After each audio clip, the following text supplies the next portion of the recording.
Liebe Freunde, unser Freund Weber hat gleich auch im Namen, auch im Sinne seiner Frau gesprochen. Ich selbst sage Ihnen hier im Namen aller meinen herzlichen Dank.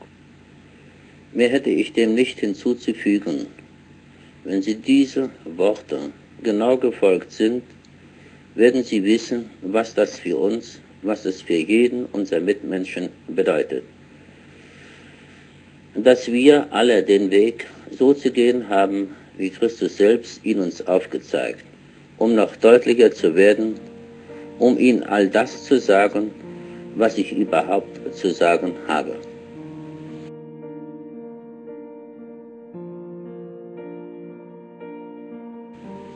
Aber ich glaube, dass Sie mich soweit verstehen, wie Sie mich auch immer verstanden haben. Wenn nicht, dann wären Sie heute nicht beisammen und würden auch diesen Schritt nicht zu gehen wagen. Nun, liebe Freunde, übergebe ich hier Frau Puchalka das Mikrofon, die auch den Weg nicht gescheut hat, unter den größten Schwierigkeiten und Umständen, indem sie ihren Mann allein daheim gelassen, der mit Arbeit überschüttet, wo sie selbst viele Arbeiten ihm als Ehemann abnimmt in seinen Beruf, doch den Weg nicht gescheut hat und die Zeit dafür hergegeben, dass sie auch heute unter uns weilen darf. Nun bitte ich Sie, liebe Frau Puchalka, uns einiges auch hier zu sagen.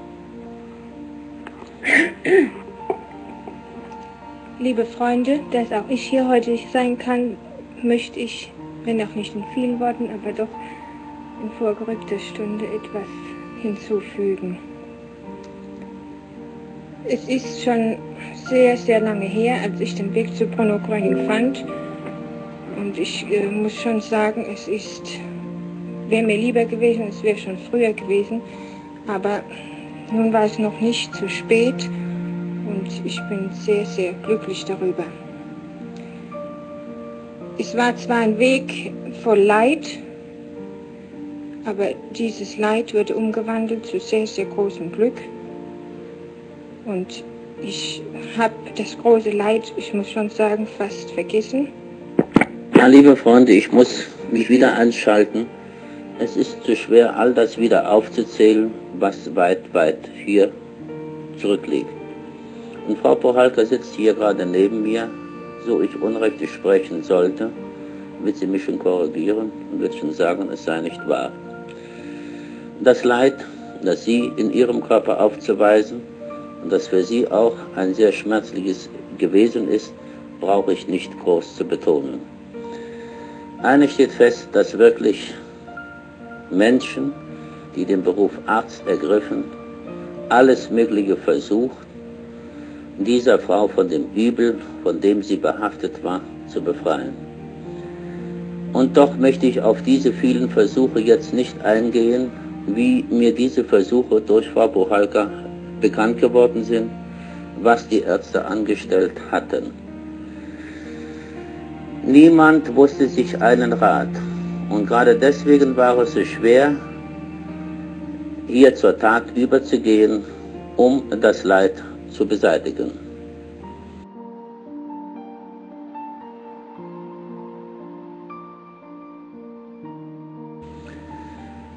Wenn ich jetzt beginnen würde, indem ich Ihnen das schildere, dann wird jeder von Ihnen auch heute noch sagen, ist das menschenmöglich?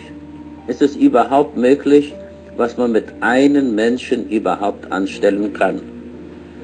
Frau Puchalka war tatsächlich so weit, dass sie überhaupt kaum noch hier von sich was wusste, dass sie die zurückliegende Zeit hier vergessen hatte, durch die vielen Schocks, die sie erhalten hatte.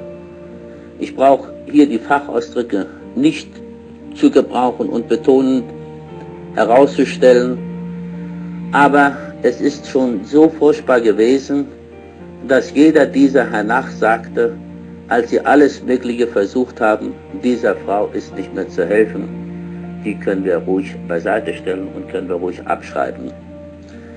Und doch wieder durch einen Freund hat sie erfahren, dass ich da selbst in Mannheim war wo sie schon lange den Weg zu mir gesucht und nie hat finden können, weil ich eben so klein, so frei und beweglich bin, dass ich heute hier und morgen dort auftauche und immer wieder weiß, den Menschen den richtigen Weg zu zeigen. Nicht anders ist es hier gewesen bei der Frau Puchalka. Ich muss ganz kurz vorausschicken, ich habe Frau Puchalka noch nie im Leben gesehen und doch diesen Freund im Voraus genau geschildert, an wen er gedacht, nicht, dass er mir nur ein Wort gesagt hatte, sondern ich habe nur diese seine Gedanken aufgefangen, ich habe ihm nur genau geschildert, an wen er denkt und worum es hier geht, in welch einem Zustand dieser Mensch sich zurzeit noch befindet und dass er bereits wirklich von den Ärzten aufgegeben ist. Und ich wusste auch, dass dieser Mensch, dass hier eine Person, Frau Puchalka selbst ist, dass diese schon lange den Weg zu mir gesucht. Ich bedankte mich bei diesem Freund, dass er diese Frau in seinem Herz eingeschlossen, indem er dieses auch, das heißt diesen Wunsch zu einem Herzenswunsch werden ließ und dass er auch glaubte, dass dieser Frau wirklich zu helfen ist. Ich habe ihm auf Vorschuss, muss ich so sagen, eine Kugel gegeben, die er dieser Frau, der Frau Puchalka, übergeben sollte. Und ich sagte auch diesem Freund, und diese Kugel alleine wird dieser Frau zu ihrem Heil führen. Und so ist es auch geworden, liebe Freunde, und heute und schon lange haben wir Frau Puchalka unter uns und sie weiß das Gute zu schätzen und deswegen steht sie gerade 100%ig zu all dem Guten, wie sie selbst das Gute erfahren hat.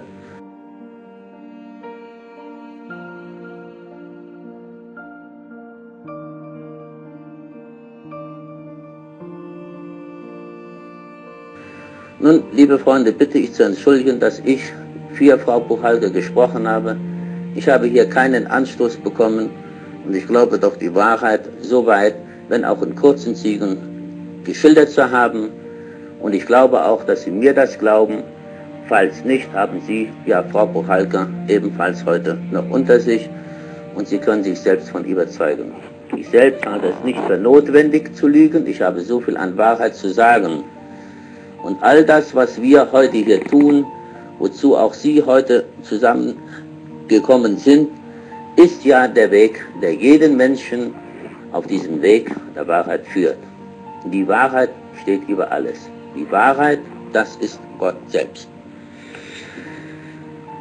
Und liebe Freunde, noch eines. Ich weiß, dass viele Freunde immer zu mir gekommen und gesagt, ich danke Ihnen, lieber Gröning, für diese Hilfe, sodass ich durch diese Ihre Hilfe das Heil erlangen konnte. Und immer wieder muss ich sagen, danket nie mir, danken wir. Da schließe ich mich ein, danken wir Gott dafür.